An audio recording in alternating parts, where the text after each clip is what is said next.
ನಮಸ್ತೆ ವೀಕ್ಷಕರೇ, PR ಅಕಾಡೆಮಿಗೆ ಸ್ವಾಗತ. ನೀವೇನಾದ್ರೂ ಸರ್ಕಾರಿ ಬ್ಯಾಂಕ್ನಲ್ಲಿ ಹುದ್ದೆಯನ್ನ ಹುಡುಕ್ತಾ ಇದ್ದೀರಾ ಅಂತ ಹೇಳಿದ್ರೆ ಒಂದು ಸುವರ್ಣ ಅವಕಾಶ ಕಾದಿದೆ. ತಿಂಗಳಿಗೆ 1,20,000 ರೂಪಾಯಿಗಿಂತ ಜಾಸ್ತಿ ಸಂಬಳ ಸಿಗುವಂತಹ ಕೆಲಸದ ಡೀಟೇಲ್ಸ್ನ ತಗೊಂಡ್ಬಂದಿದ್ದೀವಿ.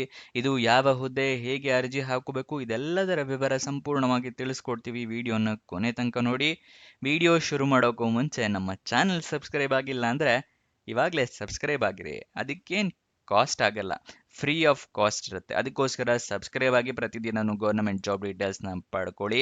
ಹಾಗೆ ಆ ಬೆಲ್ಲೈಕನ್ನು ಕೂಡ ಪ್ರೆಸ್ ಮಾಡಿ. ವಿಡಿಯೋ ಅಪ್ಲೋಡ್ ಆಗಿದ ತಕ್ಷಣ ನಿಮಗೆ ನೋಟಿಫಿಕೇಶನ್ ಬರುತ್ತೆ.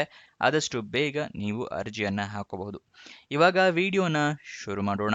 BOB ಅಂತ ಹೇಳಿದ್ರೆ ಬ್ಯಾಂಕ್ ಆಫ್ ಬರೋಡಾದವರು ಹುದ್ದೆಗಳಿಗೆ ಅರ್ಜಿಯನ್ನ ಕರೆದಿದ್ದಾರೆ. ಟೋಟಲ್ 50 ಹುದ್ದೆ ಖಾಲಿ ಇದೆ.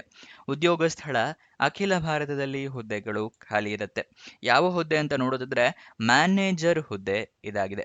ಇದಕ್ಕೆ ತಿಂಗಳಿಗೆ 64,820 ರೂಪಾಯಿಂದ ಹಿಡಿದು 1,20,940 ರೂಪಾಯಿ ತನಕ ತಿಂಗಳಿಗೆ ಸ್ಯಾಲರಿ ಸಿಗುವಂತಹ ಜಾಬ್ಗಳು ಇದಾಗಿರುತ್ತೆ. ಯಾವ್ಯಾವ ಹುದ್ದೆ ಎಷ್ಟೆಷ್ಟು ಖಾಲಿ ಇದೆ ಅಂತ ಹೇಳಿ ತಿಳ್ಕೊಳ್ಳೋಣ.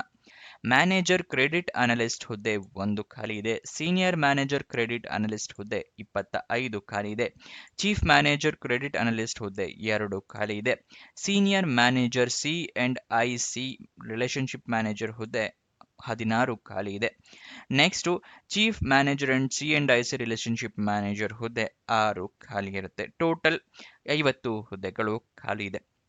ನೆಕ್ಸ್ಟ್ ಇದರ ಅರ್ಜಿ ಶುಲ್ಕವನ್ನ ತಿಳ್ಕೊಳ್ಳೋಣ. ಅಂದ್ರೆ ಅಪ್ಲಿಕೇಶನ್ ಫೀಸ್ ಎಷ್ಟಿರುತ್ತೆ ಅನ್ನೋದ್ರ ವಿವರ ತಿಳಿಸ್ಕೊಡ್ತಾ ಇದ್ದೀನಿ. SC/ST ಕ್ಯಾಂಡಿಡೇಟ್ಸ್ಗಳಿಗೆ PWD ಅಂದ್ರೆ ಪರ್ಸನ್ ವಿತ್ ಡಿಸೇಬಿಲಿಟಿ ಅಂದ್ರೆ ಅಂಗವಿಕಲ ಕ್ಯಾಂಡಿಡೇಟ್ಸ್ಗಳಿಗೆ, ಮತ್ತೆ ESM ಅಂದ್ರೆ ಎಕ್ಸ್ ಸರ್ವಿಸ್ ಮೆನ್ ಕ್ಯಾಂಡಿಡೇಟ್ಸ್ಗಳಿಗೆ, ಮತ್ತೆ ವಿಮೆನ್ ಕ್ಯಾಂಡಿಡೇಟ್ಸ್ಗಳಿಗೆ ಎಲ್ಲರಿಗೂ ಕೂಡ 175 ರೂಪಾಯಿ ಇರುತ್ತೆ ಅರ್ಜಿ ಶುಲ್ಕ. ಆದ್ರೆ ನಿಮ್ಮ ಹತ್ರ ಪ್ರಮಾಣ ಪತ್ರಗಳಿರಬೇಕು. SC/ST ಕ್ಯಾಂಡಿಡೇಟ್ಸ್ ಆಗಿದ್ರೆ ಜಾತಿ ಪ್ರಮಾಣ ಪತ್ರ, PWD ಕ್ಯಾಂಡಿಡೇಟ್ಸ್ ಆಗಿದ್ರೆ ಡಿಸೇಬಿಲಿಟಿ ಸರ್ಟಿಫಿಕೇಟ್ ಇರಬೇಕಾಗುತ್ತೆ. ESM ಅಂದ್ರೆ ಎಕ್ಸ್ ಸರ್ವಿಸ್ ಮೆನ್ ಆಗಿದ್ರೆ ಎಕ್ಸ್ ಸರ್ವಿಸ್ ಮೆನ್ ಸರ್ಟಿಫಿಕೇಟ್ ಇರಬೇಕಾಗುತ್ತೆ. Next general category, EWS category ಮತ್ತೆ OBC ಕ್ಯಾಟಗರಿ ಅವರಿಗೆ 850 ರೂಪಾಯಿ ಅರ್ಜಿ ಶುಲ್ಕವನ್ನ ಇಟ್ಟಿರ್ತಾರೆ. ಅರ್ಜಿ ಶುಲ್ಕವನ್ನ ನೀವು ಆನ್ಲೈನ್ ಮುಖಾಂತರ ಪೇ ಮಾಡಬೇಕಾಗತ್ತೆ. ಇದಿಷ್ಟು ಅರ್ಜಿ ಶುಲ್ಕದ ವಿವರ. ನೆಕ್ಸ್ಟ್ ಸೆಲೆಕ್ಷನ್ ಪ್ರೋಸೆಸ್ಸು ಮತ್ತೆ ಅರ್ಜಿಯನ್ನ ಹೇಗೆ ಹಾಕೊಳ್ಳೋದು ಅನ್ನೋದನ್ನ ತಿಳಿಸ್ಕೊಡ್ತೀನಿ. ಅದಕ್ಕಿಂತ ಮುಂಚೆ ದಯವಿಟ್ಟು ಇನ್ನು ಲೈಕ್ ಮಾಡಿಲ್ಲ ಅಂದ್ರೆ ಈ ವಿಡಿಯೋಗೆ ಇವಾಗಲೇ ಲೈಕ್ ಮಾಡಿ, ಮತ್ತೆ ಏನಾದರೂ ಒಂದು ಕಮೆಂಟ್ ಮಾಡಿ. ನೀವು ಕಮೆಂಟ್ ಮಾಡಿದಾಗ ವಿಡಿಯೋಗೆ ಸ್ವಲ್ಪ ರೀಚ್ ಸಿಗುತ್ತೆ. ಒಂದು ಡಾಟ್, ಒಂದು ಓಕೆ, ಏನಾದರೂ ಕಮೆಂಟ್ ಮಾಡಿ. ನೀವು ಕಮೆಂಟ್ ಮಾಡೋದ್ರಿಂದ ರೀಚ್ ಸಿಗುತ್ತೆ. ನೆಕ್ಸ್ಟು ನಿಮಗೇನಾದರೂ ಗೊತ್ತಿಲ್ಲ ಅಥವಾ ಹೊಸ ವೀಕ್ಷಕರಾಗಿದ್ರೆ ತಿಳಿಸ್ಕೊಡ್ತಾ ಇದ್ದೀನಿ. ವೆಬ್ಸೈಟ್ನ ಶುರು ಮಾಡಿದೀವಿ. ಯಾವ ವೆಬ್ಸೈಟ್ ಅಂತ ಕೇಳ್ತಾ ಇದ್ದೀರಾ? ನಮ್ಮದೇ ವೆಬ್ಸೈಟ್ ಕಣ್ರಿ, PRGovernmentJobs.com ಅಂತ ಹೇಳಿ. ಅಂದ್ರೆ PRGOVTJOBS.com ಅಂತ ಹೇಳಿ ನಿಮಗೆ ಹೊಸ ವೆಬ್ಸೈಟ್ನ ಕ್ರಿಯೇಟ್ ಮಾಡಿದೀವಿ. ಇದರ ಲಿಂಕು ಡಿಸ್ಕ್ರಿಪ್ಷನ್ ಮತ್ತೆ ಕಮೆಂಟ್ ಬಾಕ್ಸ್ ನಲ್ಲಿ ಕೊಟ್ಟಿದ್ವಿ. ಏನಕ್ಕೆ ವೆಬ್ಸೈಟ್ ಕ್ರಿಯೇಟ್ ಮಾಡಿದೀವಿ ಅಂದ್ರೆ ಯೂಟ್ಯೂಬ್ ನಲ್ಲಿ 2 ರಿಂದ 3 ಜಾಬ್ ಡೀಟೇಲ್ಸ್ ತಿಳಿಸ್ಕೊಡ್ಬೋದು ಪ್ರತಿದಿನಕ್ಕೆ. ಆದ್ರೆ ವೆಬ್ಸೈಟ್ ಕ್ರಿಯೇಟ್ ಮಾಡಿದ್ರೆ ಪ್ರತಿದಿನಕ್ಕೆ ಹಲವಾರು ಜಾಬ್ ಡೀಟೇಲ್ಸ್ನ ತಿಳಿಸ್ಕೊಡ್ಬೋದು ಅಂತೇಳಿ ಕ್ರಿಯೇಟ್ ಮಾಡಿದ್ವಿ. ಇದನ್ನ ಸದುಪಯೋಗ ಪಡಿಸ್ಕೊಳ್ಳಿ. ಅದ್ರ ಕಮೆಂಟ್ ಬಾಕ್ಸ್ ಅಥವಾ ಡಿಸ್ಕ್ರಿಪ್ಷನ್ ಇಂದ ಕ್ಲಿಕ್ ಮಾಡಿದ್ರೆ ಈ ರೀತಿ ಒಂದು ಪೇಜ್ ಓಪನ್ ಆಗುತ್ತೆ ನಮ್ಮ ವೆಬ್ಸೈಟ್ದು. ಇಲ್ಲಿ ಕರ್ನಾಟಕ ಗೌರ್ಮೆಂಟ್ ಜಾಬ್ಸು, ಇಲ್ಲಿ central government 10th pass 12th pass degree jobs, ಈ ಥರ ಹಲವಾರು ಕೆಟಗರಿಯ ಜಾಬ್ಸ್ ಇದೆ. ನಿಮ್ಮ ಎಜುಕೇಷನ್ ಕ್ವಾಲಿಫಿಕೇಷನ್ಗೆ ಯಾವ್ದು ಸೂಟ್ ಆಗುತ್ತೆ ನೋಡಿ ಅದನ್ನು ಕ್ಲಿಕ್ ಮಾಡ್ಕೊಳ್ಳಿ. ಸ್ಕ್ರೋಲ್ ಡೌನ್ ಮಾಡಿದ್ರೆ ಕನ್ನಡದಲ್ಲಿ ಕೂಡ ಬಟನ್ಸ್ಗಳನ್ನ ಕೊಟ್ಟಿದ್ದೀವಿ. ಕನ್ನಡ, ಇಂಗ್ಲೀಷ್ ಯಾವ್ದ್ರಲ್ಲಿ ಬೇಕಾದರೂ ಕ್ಲಿಕ್ ಮಾಡಬಹುದು.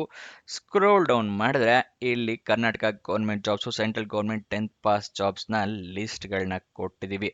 ಇಲ್ಲಿ ಎಲ್ಲ ಲಿಸ್ಟ್ನ ನೋಡ್ಕೋಬೋದು. ಇಲ್ಲಿ ಸ್ಕ್ರೋಲ್ ಡೌನ್ ಮಾಡ್ಕೊಂಡು ನೋಡ್ಕೋಬಹುದು. ಮೊಬೈಲ್ನಲ್ಲಿ ಆಗಿದ್ರು ಅಷ್ಟೇ ಇದನ್ನ ಸ್ಕ್ರೋಲ್ ಡೌನ್ ಮಾಡಿದ್ರೆ ನಿಮಗೆ ಡೀಟೇಲ್ಸ್ ಸಿಗುತ್ತೆ. ಕೆಳಗಡೆ ಮೋರ್ ಜಾಬ್ಸ್ ಅಂತಿದೆಯಲ್ಲ, ಇದನ್ನು ಕ್ಲಿಕ್ ಮಾಡಿದ್ರೆ ಇನ್ನೂ ಹಲವಾರು ಜಾಬ್ಸ್ ಓಪನ್ ಆಗುತ್ತೆ. ಕರ್ನಾಟಕ ಗೌರ್ಮೆಂಟ್ ಇಂದು, ಸೆಂಟ್ರಲ್ ಗೌರ್ಮೆಂಟ್ ಮತ್ತೆ 10th ಪಾಸ್ ಜಾಬ್ಸ್ ಇಂದು ಹಲವಾರು ಜಾಬ್ಸ್ ಡೀಟೇಲ್ಸ್ ಓಪನ್ ಆಗುತ್ತೆ. ಅದನ್ನ ಪಡ್ಕೊಳ್ಳಿ ಯಾವ ಜಾಬ್ ಡೀಟೇಲ್ಸ್ ಬೇಕು ಅಂತ. ಆದರೆ ನೀವು ಕೇಳ್ಬೋದು, ಈ ವೆಬ್ಸೈಟ್ನಲ್ಲಿ ಜಾಬ್ ಡೀಟೇಲ್ಸ್ ಅಪ್ಲೋಡ್ ಆಗಿದ ತಕ್ಷಣ ನಿಮಗೆ ಹೇಗೆ ಗೊತ್ತಾಗತ್ತೆ ಅಂತ ಹೇಳಿದ್ರೆ, ನಾವು ನಿಮಗೆ ವಾಟ್ಸಪ್ ಮತ್ತೆ ಟೆಲಿಗ್ರಾಮ್ ಚಾನಲ್ನಿಂದ ಲಿಂಕ್ನ ಪ್ರೊವೈಡ್ ಮಾಡ್ತೀವಿ. ಸೊ ಅದನ್ನು ಫಾಲೋ ಮಾಡಿ. ಡಿಸ್ಕ್ರಿಪ್ಷನ್ನು ಮತ್ತು ಕಮೆಂಟ್ ಬಾಕ್ಸ್ನಲ್ಲಿ ಈ ಸೋಷಿಯಲ್ ಮೀಡಿಯಾ ಚಾನಲ್ಸ್ನ ಲಿಂಕ್ ಕೊಟ್ಟಿದ್ದೀನಿ ಡಿಸ್ಕ್ರಿಪ್ಷನ್ನಲ್ಲಿ. ಅಲ್ಲಿಂದ ಕ್ಲಿಕ್ ಮಾಡಿದ್ರೆ ನೀವು ಟೆಲಿಗ್ರಾಮ್ನ ಜಾಯ್ನ್ ಆಗ್ಬೋದು. ಅಲ್ಲಿಂದನೇ ಕ್ಲಿಕ್ ಮಾಡಿ ವಾಟ್ಸಪ್ ಚಾನಲ್ನ ಕೂಡ ಜಾಯ್ನ್ ಆಗ್ಬೋದು. ಪ್ರತಿದಿನ ಜಾಬ್ ಡೀಟೇಲ್ಸ್ ಅಪ್ಲೋಡ್ ಆಗಿದ ತಕ್ಷಣ ಈ ಜಾಬ್ ಡೀಟೇಲ್ಸ್ ಅಪ್ಲೋಡ್ ಆಗಿದೆ, ಇದರ ಲಿಂಕ್ ಅಂತ ಹೇಳಿ ನಿಮಗೆ ಪ್ರೊವೈಡ್ ಮಾಡ್ತೀವಿ. ಮತ್ತೆ ಕೊನೆ ದಿನಾಂಕ ಹತ್ತಿರ ಬರ್ತಿದ್ದಾಗೆ ಈ ಜಾಬ್ಸ್ ಕೊನೆಗೊಳ್ತಾ ಇದೆ ಅಂತ ಹೇಳಿ ಅದರ ಲಿಂಕ್ ಕೊಡ್ತೀವಿ. ನೀವು ಆದಷ್ಟು ಬೇಗ ಅರ್ಜಿಯನ್ನು ಹಾಕೊಳ್ಳೋಕ್ಕೆ ಹೆಲ್ಪ್ ಆಗುತ್ತೆ. ವಾಟ್ಸಪ್ ಮತ್ತು ಟೆಲಿಗ್ರಾಮ್ನ ಜಾಯ್ನ್ ಆಗೋದು ಮರಿಬೇಡಿ. ಇವಾಗ ಸೆಲೆಕ್ಷನ್ ಪ್ರೋಸೆಸ್ನ ವಿವರ ತಿಳ್ಕೊಳ್ಳೋಣ. ಆನ್ಲೈನ್ನಲ್ಲಿ ಟೆಸ್ಟ್ ಇರುತ್ತೆ, ಅದಾದ ನಂತರ ಗ್ರೂಪ್ ಡಿಸ್ಕಷನ್ ಇರುತ್ತೆ, ಆಮೇಲೆ ಇಂಟರ್ವ್ಯೂ ಇರುತ್ತೆ. ಇದು ಅಂದರೆ ಸಂದರ್ಶನ ಇರುತ್ತೆ. ಇದಿಷ್ಟು ಸೆಲೆಕ್ಷನ್ ಪ್ರೋಸೆಸ್ನ ವಿವರ. ನೆಕ್ಸ್ಟ್ ಸ್ಯಾಲರಿಯ ಡೀಟೇಲ್ಸ್ನ ತಿಳ್ಕೊಳ್ಳೋಣ. ಯಾವ್ಯಾವ ಹುದ್ದೆಗೆ ಎಷ್ಟೆಷ್ಟು ಸ್ಯಾಲರಿ ಅಂತ ಹೇಳಿ. ಮ್ಯಾನೇಜರ್ ಕ್ರೆಡಿಟ್ ಅನಲಿಸ್ಟ್ ಹುದ್ದೆಗೆ 64,820 ರೂಪಾಯಿಂದ ಹಿಡಿದು 93,960 ರೂಪಾಯಿ ತನಕ ತಿಂಗಳಿಗೆ ಸ್ಯಾಲರಿ ಇರುತ್ತೆ. ಸೀನಿಯರ್ ಮ್ಯಾನೇಜರ್ ಕ್ರೆಡಿಟ್ ಅನಲಿಸ್ಟ್ ಹುದ್ದೆಗೆ 85,920 ರೂಪಾಯಿಂದ ಹಿಡಿದು 1,05,280 ರೂಪಾಯಿ ಇರುತ್ತೆ. ಚೀಫ್ ಮ್ಯಾನೇಜರ್ ಕ್ರೆಡಿಟ್ ಅನಲಿಸ್ಟ್ ಹುದ್ದೆಗೆ 1,02,300 ರೂಪಾಯಿಂದ ಹಿಡಿದು 1,20,940 ರೂಪಾಯಿ. Senior manager C and IC relationship manager ಹುದ್ದೆಗೆ 85,920 ರೂಪಾಯಿಂದ ಹಿಡಿದು 1,05,280 ರೂಪಾಯಿ. Chief manager C and IC relationship manager ಹುದ್ದೆಗೆ 1,02,300 ರೂಪಾಯಿಂದ ಹಿಡಿದು 1,20,940 ರೂಪಾಯಿಗಳಿರುತ್ತೆ. ಇದಿಷ್ಟು ತಿಂಗಳ ಸ್ಯಾಲರಿ ಆಗಿರುತ್ತೆ. ನೆಕ್ಸ್ಟ್ ಅರ್ಜಿಯನ್ನ ಹೇಗೆ ಹಾಕೊಳ್ಬೇಕು ಅಂತ ಹೇಳಿದ್ರೆ, ನೀವು ಆನ್ಲೈನ್ ಮೂಲಕ ಅರ್ಜಿಯನ್ನ ಹಾಕೋಬೇಕಾಗುತ್ತೆ. ಆನ್ಲೈನ್ ಮೂಲಕ ಅರ್ಜಿ ಹಾಕೊಳ್ಳೋಕ್ಕೂ ಮುಂಚೆ ನೀವು ಅತಿ ಮುಖ್ಯವಾಗಿ ಮಾಡಬೇಕಾಗಿರೋದು ನೋಟಿಫಿಕೇಶನ್ ಓದೋದು. ಏನಕ್ಕೆ ಅಂತ ಹೇಳಿದ್ರೆ, ಏನೇನು ಎಲಿಜಿಬಿಲಿಟಿ ಕ್ರೈಟೀರಿಯಾ ಇದೆ ಅಂತ ತಿಳ್ಕೊಳ್ಳೋದಕ್ಕೆ. ಅದಾದ ನಂತರನೇ ಅರ್ಜಿಯನ್ನ ಹಾಕೊಳ್ಳಿ, ಇಲ್ಲಾಂದ್ರೆ ಅಪ್ಲಿಕೇಶನ್ ರಿಜೆಕ್ಟ್ ಆಗೋ ಚಾನ್ಸಸ್ ಜಾಸ್ತಿ ಇರುತ್ತೆ. ನೆಕ್ಸ್ಟ್, ನೀವು ಆನ್ಲೈನ್ನಲ್ಲಿ ಅರ್ಜಿ ಹಾಕೊಳ್ತಾ ಇಮೇಲ್ ಐ ಡಿ, ಮೊಬೈಲ್ ನಂಬರ್ನ ಕರೆಕ್ಟಾಗಿ ಮೆನ್ಷನ್ ಮಾಡಿ. ಇಲ್ಲ ಅಂತ ಹೇಳಿದ್ರೆ ನಿಮಗೆ ಜಾಬ್ ಸಿಕ್ಕರೂ ಕೂಡ ಇನ್ಫಾರ್ಮೇಷನ್ ಗೊತ್ತಾಗಲ್ಲ. ಯಾಕಂತ ಹೇಳಿದ್ರೆ ಅವರು ಇಮೇಲ್ ಅಥವಾ SMS ಮುಖಾಂತರ ನಿಮಗೆ ಜಾಬ್ ಸಿಕ್ಕಿರೋ ಡೀಟೇಲ್ಸ್ನ ತಿಳಿಸ್ಕೊಡ್ತಾರೆ. ನೆಕ್ಸ್ಟ್, ಯಾವ್ಯಾವ ಡಾಕ್ಯುಮೆಂಟ್ಸ್ನ ರೆಡಿ ಇಟ್ಕೋಬೇಕು ಅಂತ ಹೇಳಿ ತಿಳಿಸ್ಕೊಡ್ತಾ ಇದ್ದೀನಿ. ಮೊದಲನೇದಾಗಿ ID ಪ್ರೂಫ್ ಬೇಕಾಗುತ್ತೆ. ಆಧಾರ್ ಕಾರ್ಡ್, ವೋಟರ್ ID ಅಥವಾ ಪಾನ್ ಕಾರ್ಡ್. ನೆಕ್ಸ್ಟ್, ಎಜುಕೇಷನ್ ಕ್ವಾಲಿಫಿಕೇಷನ್ಗೆ ನಿಮ್ಮ ಮಾರ್ಕ್ಸ್ ಕಾರ್ಡು, ಸರ್ಟಿಫಿಕೇಟ್ಸ್ ಎಲ್ಲ ಬೇಕಾಗುತ್ತೆ. ನಿಮ್ಮ ಪಾಸ್ಪೋರ್ಟ್ ಸೈಜ್ ಫೋಟೋಗ್ರಾಫ್ ಬೇಕಾಗುತ್ತೆ. ಗೊತ್ತಾಯ್ತಲ್ವಾ? ಮತ್ತೆ ಏಜ್ ಪ್ರೂಫಿಗೆ SLC ಮಾರ್ಕ್ಸ್ ಕಾರ್ಡು ಅಥವಾ ನಿಮ್ಮ ಡೇಟ್ ಆಫ್ ಬರ್ತ್ ಸರ್ಟಿಫಿಕೇಟ್ನ ರೆಡಿ ಇಟ್ಕೊಂಡಿರಿ. ಆನ್ಲೈನ್ ಮುಖಾಂತರ ಅರ್ಜಿ ಹಾಕೋಬೇಕಾದ್ರೆ ಎಲ್ಲ ಡೀಟೇಲ್ಸ್ ಕರೆಕ್ಟ್ ಇದೆಯಾ ಅಂತ ಚೆಕ್ ಮಾಡ್ಕೊಂಡು ಡೀಟೇಲ್ಸ್ನ ಫಿಲಪ್ ಮಾಡಿ. ಮತ್ತು ಎಲ್ಲ ಡಾಕ್ಯುಮೆಂಟ್ಸ್ನ ಸ್ಕ್ಯಾನೆಡ್ ಕಾಪೀಸ್ ಇಟ್ಕೊಳ್ಳಿ. ಜೆರಾಕ್ಸ್ ತೊಗೊಂಡ್ರೆ ಉಪಯೋಗ ಆಗೋದಿಲ್ಲ. ಮೊಬೈಲ್ನಲ್ಲೇ ಅರ್ಜಿಯನ್ನು ಹಾಕೋತೀರಾ ಅಂತ ಹೇಳಿದ್ರೆ ಎಲ್ಲ ಡಾಕ್ಯುಮೆಂಟ್ಸ್ದು ಕ್ಲಿಯರ್ ಆಗಿ ಕಾಣೋ ಥರ ಫೋಟೋ ತೊಗೊಂಡು ಇಟ್ಕೊಳ್ಳಿ. ನೆಕ್ಸ್ಟ್, ನಿಮ್ಮ ಕೆಟಗರಿಯ ಪ್ರಕಾರ ನಿಮ್ಮ ಅರ್ಜಿ ಶುಲ್ಕವನ್ನು ಪೇ ಮಾಡ್ಕೊಳ್ಳಿ. ಪ್ರಮಾಣ ಪತ್ರಗಳನ್ನು ರೆಡಿ ಇಟ್ಕೊಳ್ಳಿ. ಅಪ್ಲಿಕೇಶನ್ನ ಸಬ್ಮಿಟ್ ಮಾಡಿದ ನಂತರ ನಿಮಗೇನಾದರೂ ಅಪ್ಲಿಕೇಶನ್ ನಂಬರ್ ಅಥವಾ ರೆಫರೆನ್ಸ್ ನಂಬರ್ ಬಂದರೆ ಅದನ್ನು ಬರೆದಿಟ್ಕೊಳ್ಳಿ, ಫ್ಯೂಚರ್ ರೆಫರೆನ್ಸ್ಗೆ ಬೇಕಾಗುತ್ತೆ. ಅಪ್ಲಿಕೇಶನ್ ಓಪನ್ ಆಗಿದ್ದು 10 ಅಕ್ಟೋಬರಿಗೆ, ಕೊನೆಯ ದಿನಾಂಕ ಇರೋದು 30 ಅಕ್ಟೋಬರ್ ತನಕ. ಅಷ್ಟರ ಒಳಗಡೆ ನೀವು ಅರ್ಜಿಯನ್ನು ಹಾಕೊಳ್ಳಿ. ನೆಕ್ಸ್ಟ್, ಅಫಿಷಿಯಲ್ ನೋಟಿಫಿಕೇಶನ್ ಡೌನ್ಲೋಡ್ ಮಾಡೋದು ತಿಳಿಸ್ಕೊಡ್ತಾ ಇದ್ದೀನಿ.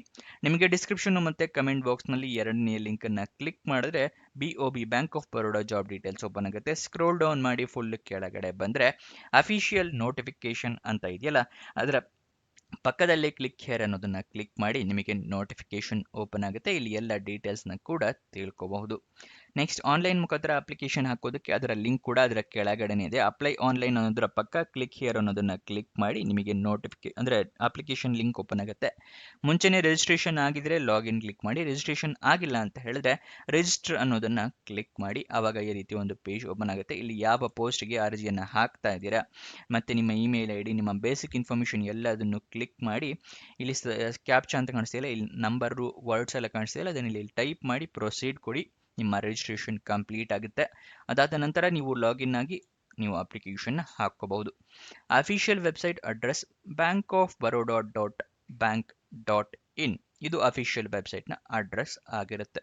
ಇವಾಗ ವಯೋಮಿತಿಯ ಡೀಟೇಲ್ಸ್ನ ತಿಳ್ಕೊಳ್ಳೋಣ.